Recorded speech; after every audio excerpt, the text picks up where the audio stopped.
As the cliche goes, April showers bring May flowers. But usually what comes after is the heat and dryness of summer. Hello again, Essay here.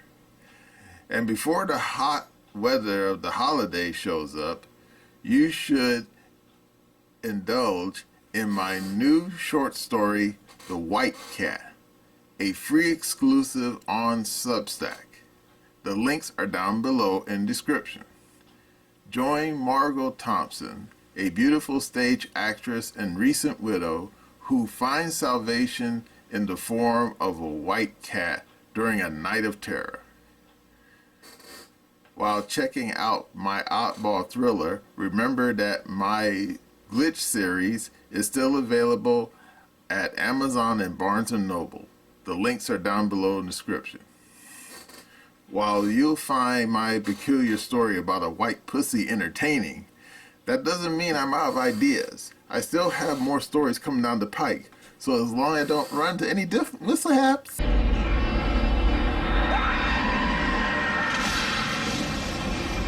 you'll see those stories as well.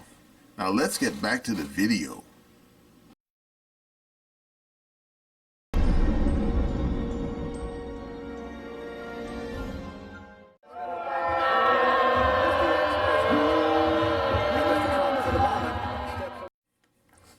Hello again, Essay here. What is vandalism? Defacement. The damaging of anything that exists. What does it really mean? Well, according to the history books, vandalism comes from the phrase vandals. Of course, most of you probably already know that. But probably what you don't know is the Vandals were once a group of people from Central Europe. Yeah, they existed long ago in the past. Even though the history books said they originally came from Germany, they weren't really from Germany. They were more or less farther east. They just kind of ended up in Germany. But the one thing that the Vandals as a people are famous for is the sacking of Rome, the city of Rome, back in the 5th century. And to this day, that's a reason why we remember them at all. But the phrase vandalism of itself only came about not quite 3 centuries ago. Yeah, it was taken from a French word for vandalism, which basically means the wanton destruction of artwork or property. And indeed, for a brief period, it was actually considered a philosophy, something to aspire to. Now, of course, some of you say, are you kidding me? No, true. Particularly in the 19th century, there were various people such as Colbert. And no, not talking about that clown on the TV Colbert. No, this is a different Colbert. He was a painter. He referred to vandalizing of art as justifiable, especially if the art is symbolizing war and conquest. And you say, what? Yeah. Guess the guy had kink about war. And therefore, if he saw any kind of artwork, painting, like say Napoleon on his white horse, yeah, he'd come up there with a damn can of Krylon paint and spray paint the damn thing, mess it all up. And he wasn't the only one. Nietzsche, he thought it was a good thing too. And of course, in fact, he referred to vandalism as a fight against culture. Now, some of you really smart cookies understand that. Indeed, the phrase cultural vandalism is not a new thing. It's been floating around for a while. But anyway, this video is not so much about the history of vandalism. It's about one particular incident. Yeah, it's about that brand new Disney Plus program, The Alkalade. Now, some of you probably are aware of it, so I don't have to explain it to you. But for those of you who are ignorant, I'm going to show you this video from Jerry from the Quartering, that big dude, and he's going to clue you in. And believe me, he's spot on about this damn program. In other words, well, I'll just let him explain it to you. Okay? Here we go. A while since we got to talk about. It's been a while since we got to talk about the absolute disaster that Disney Star Wars has been, and they released a new show. I don't know if you even knew this, called The Acolyte, and it is absolute garbage. Woke trash. It's getting the reviews are absolutely bottoming out. The last review I saw for it was a 2.2 on IMDb and a certified rotten review score on Rotten Tomatoes. This is, of course, being touted by Disney. Disney itself is saying it is the wokest Star Wars show ever, in which the star of the show has two mothers instead of a mother and a father, and of course is a DEI Jedi, and all sorts of other things like that. Everybody is absolutely dunking on this, and people are just pushing back, rightfully so, as even the cast has made some insane claims about Star Wars, some of the most basic stuff. Look, I think that sometimes fandoms can be a little rough on these actors that play the roles, okay? But to think that Anakin Skywalker was the one that took out the Death Star is something that was said not once but twice by stars of the show. Anakin Skywalker. Anakin. I don't even understand how you screw up a very simple detail like that. Let's talk about this. And speaking of not giving money to companies that hate you, have you tried the Veebs app? If you get the Veebs app on your Android or iPhone or iPad or Android tablet, use code 4444 for a free trial. It's only $1 a month anyway, but get the free trial. It has what is, in my opinion, the most powerful features to fighting back against companies that hate you. Very easy to just scan items and figure out if they're woke or not, if they hate you or not. They also have now added like airlines and hotels and all that kind of stuff coming down the pipeline. So for big purchases, you can really make sure you're not giving money to somebody that hates you. Get the Veebs app. It's at veebsapp.com or in the Google Play Store or Android store. Stop giving money to people who hate you. Like these people. During their scintillating press tour, where people who worked on the Acolyte explained to everybody who the real Star Wars fans are, Charlie Barnett says that Anakin blew up the Death Star. It's not a slip of tongue. He said he said it twice, and he's proud of the insight. Well, Anakin just killed a whole Death Star. How many people died on that? Well, Anakin. This guy's definitely enjoys the company of other men. I did get in trouble for this answer at Star Wars Con. I got heat. Yeah. And in my mind, it's so funny to me because it literally, as a person who's outside and just a fan coming in, he's not a fan. That was what was so beautiful and interesting to me. You know, people have been talking to me online about how Darth Vader is such a bad person. It's very clear, and it's very well established from those actions. But if you can't look and see that Anakin blowing up the Death Star possibly killed millions and millions of people. I mean, wait, millions and millions? There were millions and millions of people on Death Star. Also, Anakin? Again, he said it not once, he said it twice.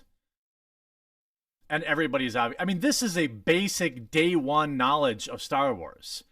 Then we have, obviously, this clip. Disney definitely hires the worst, most divisive people. This is the star of the new Star Wars movie series. In the beginning of I Am Legend, where he's like, first it was the, or maybe it's another dystopian movie, but it's like, first it was the zombies. He had to kill that poor dog. You know that, like, that's how they effectively made white people really afraid during that movie, was that they killed the dog. What? First of all, is the implication that black people wouldn't have cared about that? You know what I mean? Yeah, whites. Animal cruelty is the one thing I won't allow. Animal cruelty. That's the is one thing. What gets them? Them. What gets them? I think it wasn't until I was older. So she's just a bitch, right? If you're watching The Acolyte, again, she hates you. She speaks about white people as a monolith in a pejorative manner, a negative manner, in a dismissive manner, and it is still 85% of their audience. I hope a bunch of black gay people can watch Star Wars, you know, because that's what you want, right? That's who you're pandering to. Black gay people. Hopefully they can hold up your $100 million budgets. And I could really understand things. I mean, it's Lisa Liberty. Feature, not a bug. Never thought as an American I would be rooting for a U.S. company to fail. This only complete collapse of Disney can teach them a lesson now. Nothing else seems to be working. Disney's going downhill. Walt would be pissed if he saw what was happening. Stereotypes don't appear out of thin air. I mean, it goes on and on. By the way, also, fun fact, if you made it 5 minutes into this video, you know who's producing this show? Mr. Weinstein's personal assistant that almost certainly, at least in my opinion, knew everything he was doing.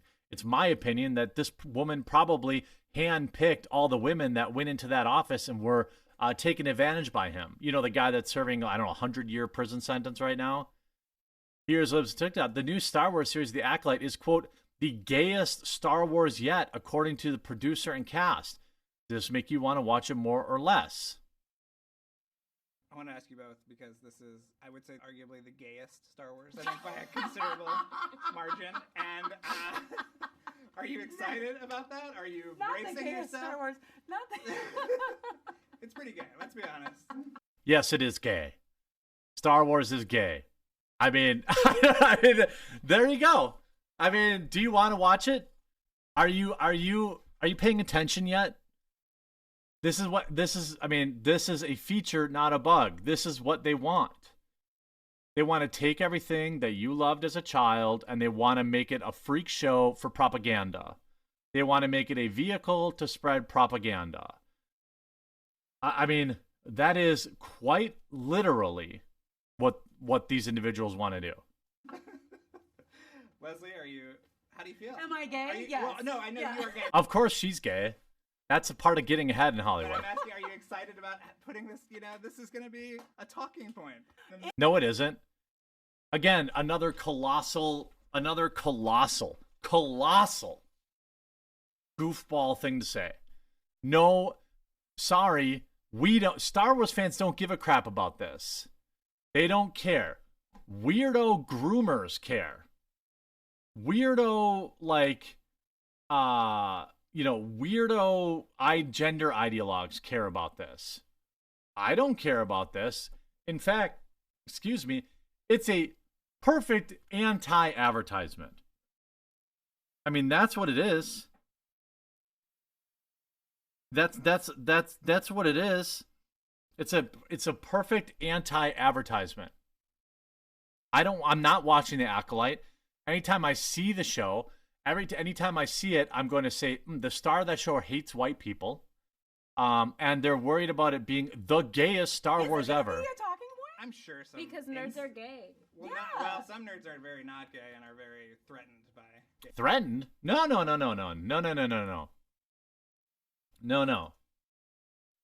I'm not threatened by it. I'm just not going to watch it. That's cool. It's cool. I hope that the 17 gay Star Wars fans that you have, who also hate white people, I hope they carry it. I mean, I don't know. I don't really know. This is a rod of their own making. When the show flops and nobody watches it, we're going to be doing the same circle again. Well, that's true. But in my world, nerds are gay. Okay. Was this a fun element of? No, I don't think so.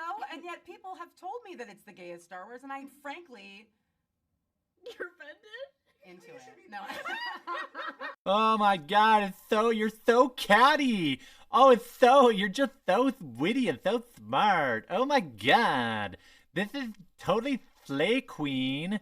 Oh my god, I just totally want to get my mimosas and watch Star Wars The Acolyte.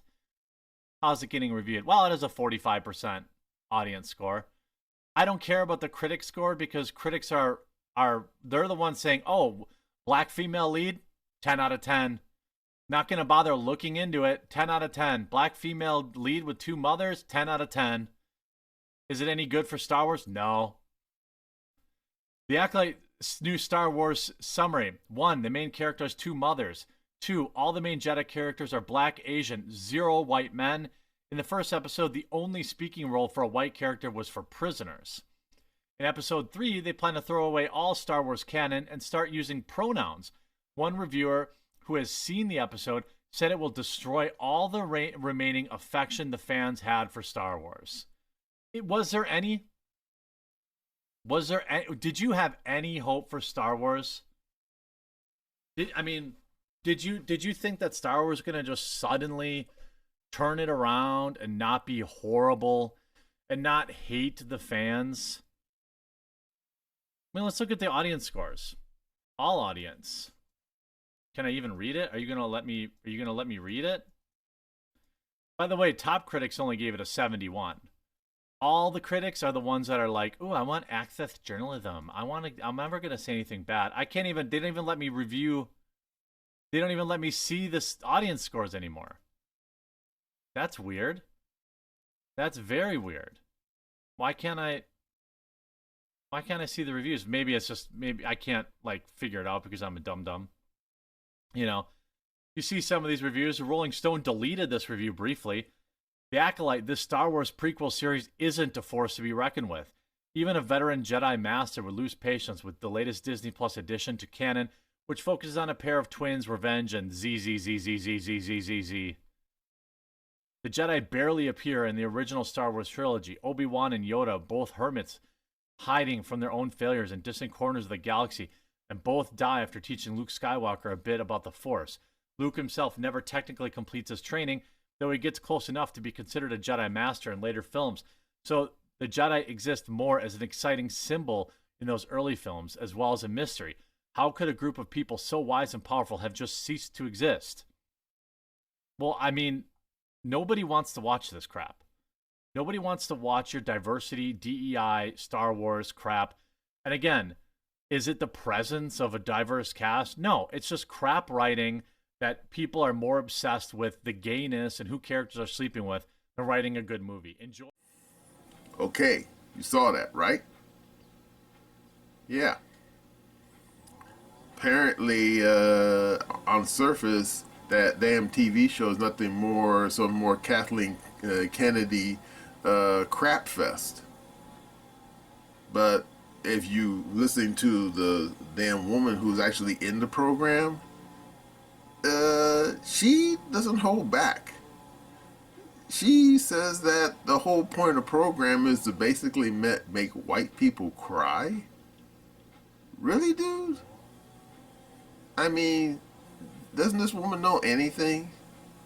Well, I guess not. If you saw that some of the people who actually worked on this film actually thought that Anakin Skywalker blew up the Death Star. Are you kidding, dude? I mean, anyone who's ever saw the original Star Wars film in the movie theater knows that didn't happen. So then you say, why are these people so moronic? And I'm thinking because they don't really care about Star Wars. Not at all. And indeed, if you saw from the video, that damn stupid woman, they actually hate Star Wars. So then you say, well, are they in a Star Wars program? They actually hate Star Wars. Because it's a form of cultural vandalism. They hate the program. They hate what it stands for. You know, truth, justice against the evil galactic empire and higher themes and higher, moral themes and stuff like that. And they basically say, oh, it's all full of BS as far as we're concerned. We're going to make a program where basically take a dump on that entire genre. And that's basically what the Acolyte is. These people the people who made it, the people who were involved in making it, The fact that they were so ignorant about the actual story of Star Wars that they actually confused Anakin with Luke, and that these people said that, oh, their whole purpose of making the programs and make white folks cry. I mean, are you kidding me? There's people over the planet who like Star Wars, and they're all white either, especially old geezers like myself. Yeah, if you go back and look at some of the old footage from the 1970s showing people standing outside of various lines of our movie theaters, guess what? It was an even mix of people. In other words, white folks, brown folks, men and women, they all were digging Star Wars. And the fact that these people are on their high horse saying, oh, well, we see Star Wars as some sort of standard bearer of the patriarchy. Really, dude? I mean, yeah, I will concede that there's aspects of Star Wars that are political, but not that kind of political. It's basically a story about good against evil, that's all. But these people whose thinking is all scrambled, they somehow decided, nah, we don't like this. And, wait for you, ready? They somehow got it in their heads that most people like Star Wars are white. So then you say, oh, so vandalizing Star Wars also has a racial component. Yeah, for these people. And of course, Kathleen Kennedy, she's a moron. She's been trashing Star Wars for years, and she don't care. I mean, anyone who saw that old episode of South Park where they were dunking on Kathleen Kennedy, where they had Cartman playing Kathleen Kennedy, and he was going around screaming, take the program, put a chick in it and make her lame and gay. Yeah, because women don't care. I mean, there's pictures of her when The Force Awakens first came out, and she was there with a bunch of her homies. They were all wearing t-shirts saying, the Force is female. And that wasn't an accident. That was deliberate. Why? Because these people don't care about Star Wars. They see it as an iconic IP, and therefore they're going to take a dump on it. And of course, as you remember from Jennifer McCorring's video, it's all about the fact that these people who tend to be political, who tend to be radical leftists, they don't know how to create anything. They just know how to destroy. That's it. I mean, what did old Trump say about leftist radicals and woke characters? Anything they touch turns to shit? Well, guess what? No one hasn't proven Trump wrong yet. And of course, some people like Critical Drinker, you know that guy? He already made the pronouncement on the computer. He said that Star Wars is dead. And you know what? I guess you could say that's true. These people killed the golden goose. You know, just like in Jack and the Beanstalk. In other words, they had the golden goose, and from the fee, fi, fo, fum giant, and they killed the golden goose. But they don't care. These people are not about money. These people are about their ideology. And as far as they're concerned, Star Wars, a world famous film series, is somehow against their ideology. Therefore, they had to trash it, destroy it, annihilate it. Now, of course, we still have the old films, thank goodness. But, yeah, Star Wars is over. And that's a shame, too. Because this didn't have to happen. Because anyone who's familiar with how this came about, old man Lucas, all he ever wanted was to have Star Wars survive him. And he wanted to build a museum in its honor. But he couldn't get anyone to finance it. And you say, wait a second, wasn't he had billions of dollars in the bank? Well, technically, but not really. I mean, yeah, he had Star Wars and Lucasfilms, but he didn't have like massive stacks of $100 bills, not really. And believe me, you can look this up. You know, he went to multiple zip codes. You know, San Francisco, Chicago, trying to get someone to have the seed money to build a Star Wars museum. Everyone said no thanks. And then finally, he made a deal with the people at Disney. Disney said, "Yeah, we'll give you the seed money to start a Star Wars museum, and we'll go and we'll reach out to the city of Los Angeles to make sure they help out." And they did, because right now, not even 2 kilometers from my house, they're building the Star Wars museum. Big monstrosity, ridiculous. In fact, it looks like a giant concrete turd.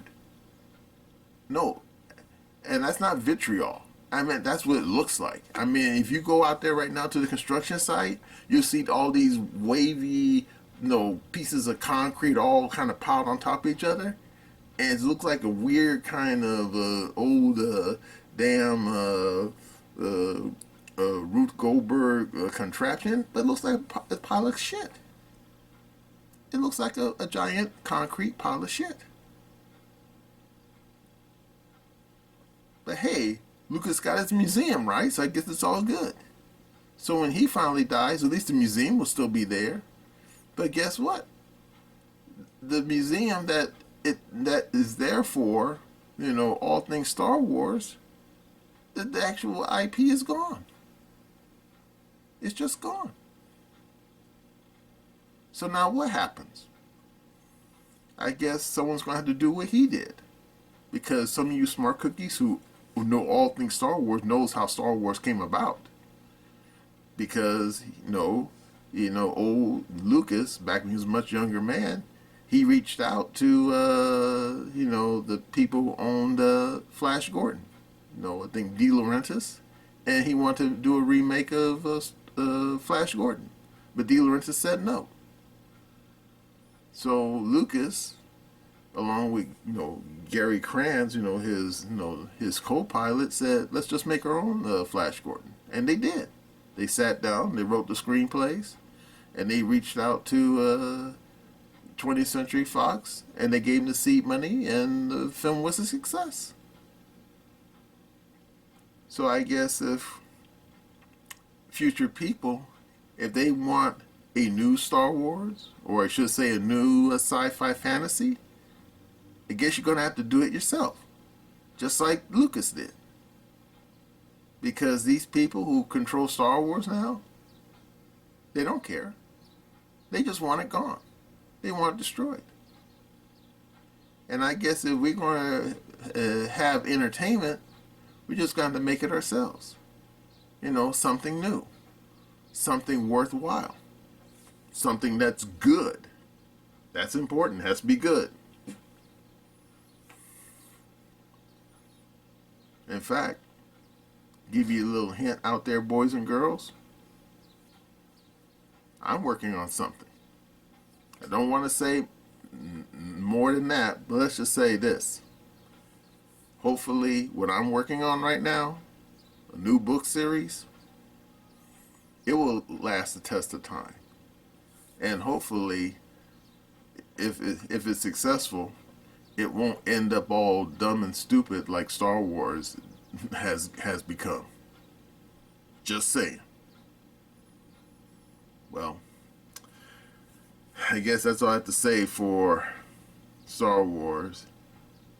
Or as to loosely quote Martin Sheen, I guess this is the end of this epitaph for all things Star Wars. That's my opinion.